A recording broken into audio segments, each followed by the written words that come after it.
Hello दोस्तों, आज हम लोग पढ़ेंगे प्रकाश के अपवर्तन के बारे में। अभी हम लोगों ने पढ़ा था प्रकाश का परावर्तन और प्रकाश के बारे में। तो आज हम लोग पढ़ेंगे प्रकाश के अपवर्तन के बारे में।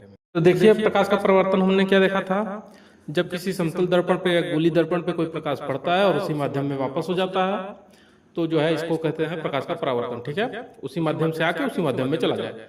अब अपवर्तन क्या है? अपवर्तन यह है जब प्रकाश किसी एक माध्यम से दूसरे माध्यम में प्रवेश करता है तो उसको बोलते हैं प्रकाश का अपवर्तन। ठीक है, प्रकाश एक माध्यम से दूसरे माध्यम में जब प्रवेश करता है तो उसको बोलते हैं प्रकाश का अपवर्तन।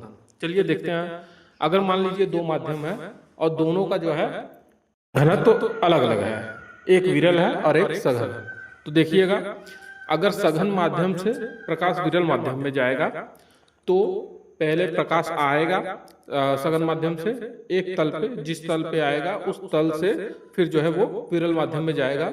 तो उस तल से अगर हम एक अभिलंब खींचे, जैसे हमने एक अभिलंब उस पर खींचा था 90 डिग्री का, वैसे एक अभिलंब इसमें भी खींचा जाएगा 90 डिग्री का, एकदम उसी तल पे जिसपे जो है आपतित किरण गिर रही है। तो उस तल पे खींचेंगे तो वहां से फिर अपवर्तित किरण निकलेगी।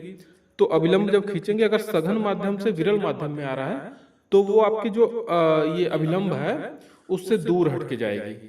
ठीक है, यानी वो पहले सघन माध्यम से आई, तल पे से जब अंदर वो जाने लगी दूसरे माध्यम में, विरल माध्यम में, तो वो आपके अभिलंब से थोड़ा सा दूर हट जाएगी। और अगर विरल माध्यम से सघन माध्यम में जाना होगा तो क्या करेगी? तो प्रकाश की किरण जो है वो दूसरे माध्यम में जब अपवर्तित होगी तो वो जो है अभिलंब की ओर थोड़ा सा झुक जाएगी जब सघन माध्यम में जाएगी। तो अब इसको समझेंगे कैसे।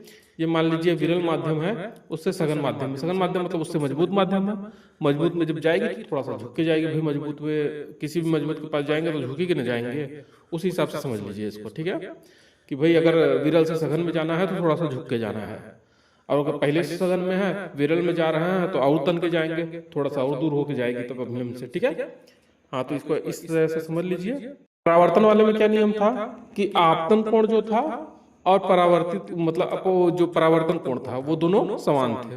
अब इसमें क्या होगा? इसमें दोनों कोण समान नहीं होंगे, इसमें दोनों कोण भिन्न होगा। कैसे?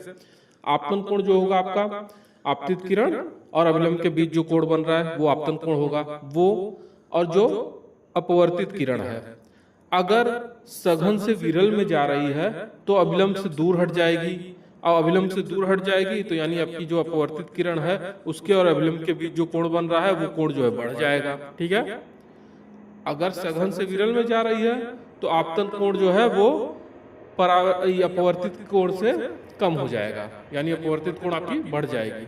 और अगर विरल से सघन में जा रही है तो जो है अपवर्तित जो कोण है वो घट जाएगा और जो आपका आपतन कोण है वो बढ़ जाएगा। ठीक है, बात को और समझिएगा अच्छे से।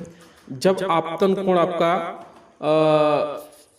सघन माध्यम से विरल में आ रहा है और विरल में जो है ये अभिलंब से थोड़ा सा दूर हट रही है, अगर हम आपतन कोण को और बढ़ा दें तो ये आपका जो अपवर्तन कोण है ये और बड़ा हो जाएगा। ठीक है, इतना बढ़ाते जाएं और आपतन कोण को हम इतना बढ़ाते जाएं कि ये जो अपवर्तन कोण आपका है ये 90 डिग्री हो जाए। ठीक है, यानी अभिलंब से ये अपवर्तन कोण 90 डिग्री पे जाए तो उसको क्या बोलेंगे हम? तो उस आपतन कोण को हम बोलेंगे क्रांतिक कोण। क्या बोलेंगे? और क्रांतिक कोण, और अगर क्रांतिक कोण से ज्यादा हो आपतन कोण हो जाए, आपतन कोण अगर हम क्रांतिक कोण से भी ज्यादा आपतन कोण कर दें तो जो है वो जो अपवर्तित किरण है वो दूसरे माध्यम में जाकर पूरी तरह से परावर्तित हो जाता है। क्या हो जाएगा? पूरी तरह से तरीके से परावर्तित हो जाएगा। तो इसको क्या कहेंगे? पूर्ण आंतरिक परावर्तन। क्या बोलेंगे? पूर्ण आंतरिक परावर्तन कोण, जब आपतन कोण क्रांतिक कोण से अधिक हो जाए।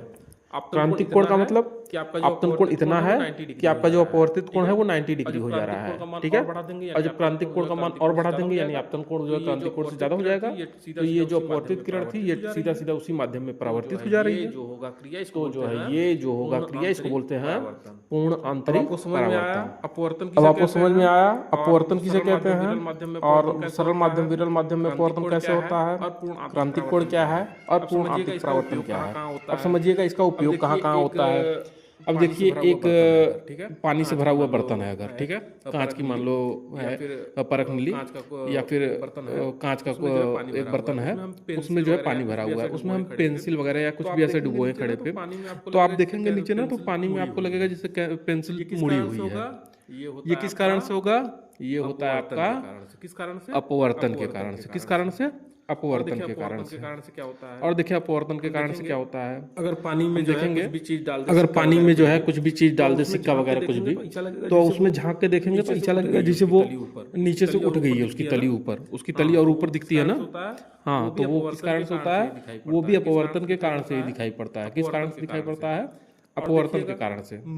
और देखिएगा मृग मरीचिका का नाम सुने हैं? मृग मरीचिका जो रेगिस्तान वगैरह में लोगों को दूर से देखने पर ऐसा लगता है जैसे कि वहां पे पानी है। खाली सड़क पे निकले, अरे कभी आप खाली सड़क पे निकले, अगर कोई लंबी सड़क है गर्मी के दोपहर में और खाली सड़क है एकदम, उस पर धूप तमातम तमातम पड़ती रहे, तो आप देखेंगे आपको खुद रोडवा पे दिखेगा कि ऐसा लग रहा है जिस दूर में पानी है। ये किस कारण से होता है? ये होता है आपके पूर्ण आंतरिक परावर्तन के कारण, क्योंकि उसमें भी जो है ये जो लेयर होता है आपका हवा का, ज्यादा हीट होने के कारण जो नीचे की लेयर होती है वो हवा जो है विरल हो जाती है, गर्म हो जाती है, उसके ऊपर उससे ठंडी, उससे ठंडी, इस तरह से जो ऊपर का माध्यम जो है सघन हो जाता है और नीचे का माध्यम विरल हो जाता है। तो इस तरह ठीक है, क्या हो जाता है? तो इस तरह से इसमें क्या हो जाता है? आपका पूर्ण आंतरिक परावर्तन, और उसी के कारण हमको जो है वो प्रतिबिंब वहां पे ऐसा दिखता है जैसे कि वहां पे पानी है, क्योंकि वहां पे चित्र जो है जैसे पेड़ वगैरह है तो उसका चित्र हमको वहां पे उल्टा बन के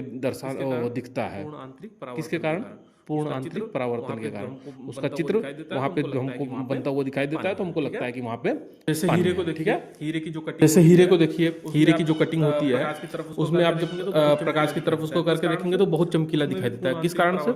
उसमें भी पूर्ण आंतरिक परावर्तन वाली क्रिया होती है। प्रकाश उसमें घुस जाता है, निकल नहीं पाता है, क्योंकि प्रकाश उसमें जो परावर्तन होता है वो पूर्ण आंतरिक परावर्तन होता है, एक सतह से दूसरे सतह पे वो परावर्तित होती रहती है, जिस कारण से वो बहुत चमकीली दिखाई पड़ती है। प्रिज्म पे देखिएगा जो प्रिज्म पे जो हम आपको पढ़ाए थे इसके पहले वाले क्लास में, विबग्योर यानी कि वो इंद्रधनुष वाला, उसमें जो कलर होते हैं अलग, वो भी ये अपवर्तन के कारण ही होते हैं। ठीक है, इसमें ये बात याद रखिएगा, जो बैगनी कलर होता है उसका जो है अपवर्तन सबसे ज्यादा होता है और रेड का अपवर्तन सबसे कम होता है। इसी कारण से देखेंगे जब सिंगल उंगल जो रहता है उसमें रेड कलर को जो है खतरे का सूचक माना गया है, क्योंकि उसका अपवर्तन सबसे कम होता है, इसलिए वो बहुत ज्यादा दूरी तक दिखाई देता है।